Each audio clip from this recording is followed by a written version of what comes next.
عظیم نے کہا تھا کہ بزرگوں سے بچپن میں ہم نے سنا تھا کہ ماضی میں دستور مہر و وفا تھا، تو پھر کیس و فرہاد کس دور میں تھے؟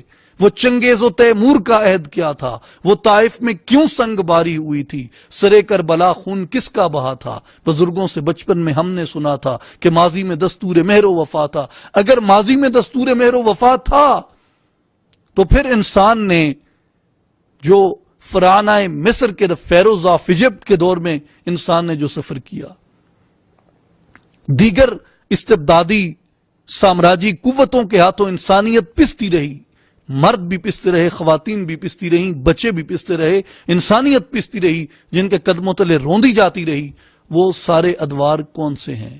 وہ سارے کے سارے وہ ادوار ہیں جن میں انسان نے ہمیشہ اپنے بدن کو اپنی روح پہ مسلط رکھا، اور روح کا انتقام یہ ہوا کہ روح نے انسان کو ایسی روشنی دینا بند کر دی جس وجہ سے انسان اذیت اور ابتلا کا شکار ہوا۔